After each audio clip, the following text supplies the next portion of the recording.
Hello and welcome to Flagstaff TV. My name is McQueen and today I am joined by Sam Wahab, who is the Head of Oil and Gas Research at SP Angel. Thank you for joining us today, Sam. Thanks, Catherine. Sam, it's been an unprecedented year for global markets, particularly the oil and gas sector. What drivers have you noticed for the oil price? Yeah, it's been, as you say, an unprecedented year. I think it's worth actually going back to the beginning to see what it actually looked like back then.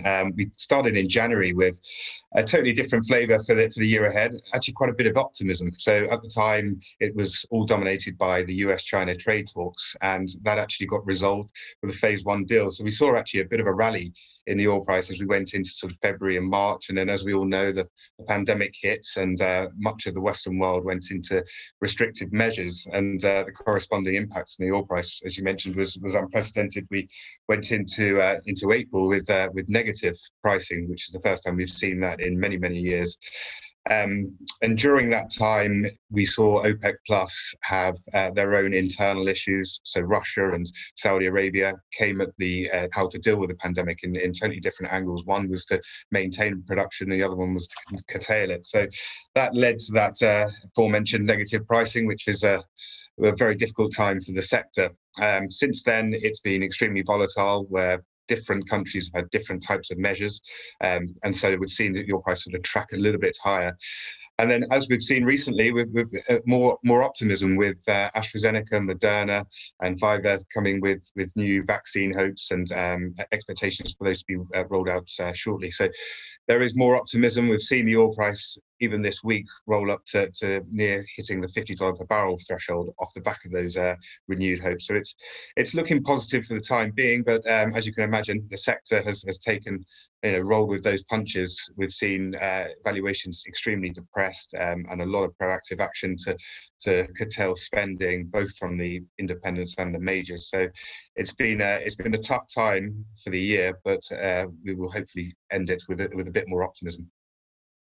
And Sam, what has been the impact on the majors and the independents? Well, most notably is the depressed valuations that we've seen throughout the last 8 months, and that's been driven by obviously the oil price, commodity price being subdued. We've seen huge asset write-downs over the period, up to 45 billion globally. Most notably in that, if you look at the major Shell listed in London, that wrote down $22 billion. Which again is unprecedented. We keep using that word, but it's the only way to really describe it. We've also seen a huge shift away from exploration activities. That's right across the board, from the majors all the way down to independents and small listed vehicles and AIM, and that's really as a function of preserving cash. And also it's become less economical to be drilling for new hydrocarbons when the pricing is so subdued. Capital spend on that level has come down, and obviously dividend policies have had to be cut. Most notably, again, Shell, they cut their dividend for the first time since the Second World War. So it shows you the difficult times that we find ourselves in during the year. But I think as we go into the new year, these exploration activities will have to start ramping up again as we search for more energy needs to fill the void that's been missed this year. And how has all of this driven capital market activity? Well, we've actually seen a fair amount of M&A activity over the last sort of 8 to 9 months, and that's really a function of that. If you're a cashed up operator, it's actually cheaper to purchase reserves through the stock market than it is to use the drill bit, and we've seen that through other cycles and depressed, subdued environments over the decades. In terms of M&A activity, we have seen a few transactions coming through, notably in the London market. Rockrose Energy was bought by Viaro. That was at a very healthy premium. That was around £240 million. A few others on the smaller side, with Bahamas Petroleum and Columbus. Also GEM came in and bought Volga Gas. So it shows a lot of activity there. And also can't forget that Premier Oil has recently bought. So that was a long-standing London constituent. That's been bought recently by Chrysler. So that's another one we won't see on the market, and another important North Sea player. You've mentioned some of the winners there, so to speak. What about the losers? Yes, there has been a few. Typically, in these sort of times, it's those companies with resilient balance sheets that tend to win. Those, during these times, you do see net debt positions become more pronounced. So, in terms of the losers that we've seen, I would have to go back to Premier Oil. They had, in terms of hedging contracts and debt positions, they were up to about 2.7 billion. They've been fighting that for a number of years, and they finally succumbed now and were bought out by, as I say, Chrysler not too long ago for quite a healthy amount, but still a discount to what the equity holders imagined. A lot of those funds went to the debt holders, as you can imagine there, and so they'll be sort of more optimistic than the equity holders on that particular deal. In terms of winners, again, Rockrose Energy, a very solid company that was bought out at a premium, some happy shareholders there. But those companies that still continue in operations, it'll be those producers with resilient balance sheets. The lack of or no debt will always be winners in this environment. A lot's being made of the sector becoming greener. How do you see that playing out?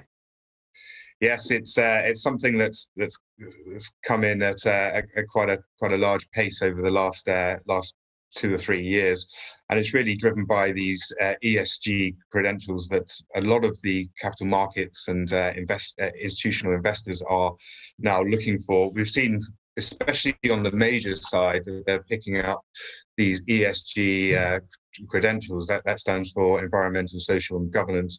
Clearly, all these companies being listed will have their governance credentials, but environmental and social have usually not been at the forefront of the oil and gas sector. But increasingly now, that's having to be appreciated. We've seen, especially in the majors, that Shell, BP, Total, etc., have put out mandates that they will deliver neutral emissions by 2050. Eni have said that they'll do it a lot earlier, 2030, although that remains to be seen. So in terms of the overall impact of that, it really means that they'll have to divest of some pretty strong assets and take up more of an environmental strategy going forward. This could mean that some of the AIM listed or the independent companies can pick up quite cheap assets that are still strong performers. So I still expect the independent working within the sectors to continue to thrive in this environment. But I would also expect that the majors will be the driving force between green energy and renewables being at the forefront of their strategies. It also helps in another way. I mean, as I mentioned earlier, dividend policies have been cut throughout the year, and that meant that some of the major dividend payers, such as BP and Shell, have lost quite a bit in their share price, where the income investors don't see as much a reason to be holders of those stocks. So I think by pushing the ESG credentials and these greener policies, they might be able to recoup some of those income funds and obviously shore up some of the share prices that we've seen taking a bit of a hammering this year. Thank you, Sam. And as we move into 2021, which of the oil and gas companies do you see as having strong investment propositions?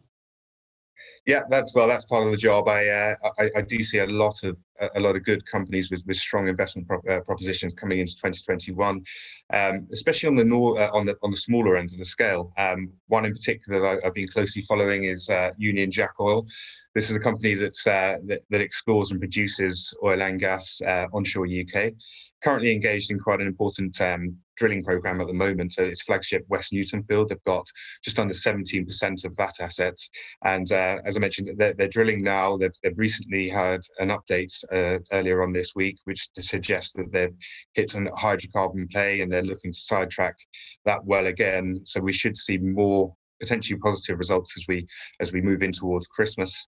Another good company that I believe is significantly priced lower than its NPV value is Echo Atlantic Oil and Gas. This company operates offshore Africa, notably in offshore Guyana, which has had a string of huge exploration successes, notwithstanding Echo itself, but also Exxon with a number of wells that they've drilled positively.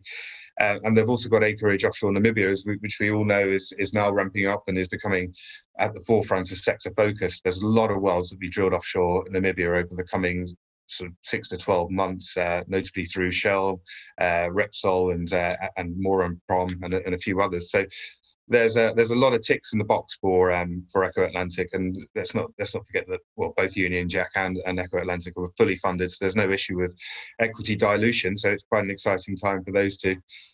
Slightly larger companies, I would say Energy and Oil and Gas is another good strong pick. They've got a number of strong gas discoveries offshore Israel. There's a very ready market for gas in that region, and they've signed a number of contracts to supply there. So I think we'll see those three stocks in particular start to get the sector interest as we move into 2021. Well, they look like good ones to watch. And Sam, last question: where do you see the oil price ending next year? Yes, it's a good question, and one that's constantly being asked to analysts such as myself to predict, and it's always a difficult one to do so. But one thing that should be mentioned is that I'm much more bullish than I was this time 6 months ago. We've got greater visibility on vaccine development and rollouts as we go into the springtime, and also a number of companies are setting out their spending plans on the back of their own internal estimates for the oil price. I think we've already seen, as I mentioned this week, it's ticked up towards the $50 per barrel threshold. I think that's one that the market is certainly looking out for, and the risks are weighted to the upside here. So I imagine going into Q1 of 2021, we should see it above the $50 mark, and then towards the end of the year, approaching 60 or even higher. In terms of my own economic modelling that I do for companies that I write on, and 2020 is obviously quite a subdued year. I've averaged about $38 per barrel. I've been very conservative going into 2020 and capped that at around $50 to $52 a barrel, but then thereafter should ramp up significantly higher. Thank you, Sam, for joining us today. Thanks, Catherine. Appreciate it. And thank you for joining us on Flagstaff TV. We'll see you again very soon.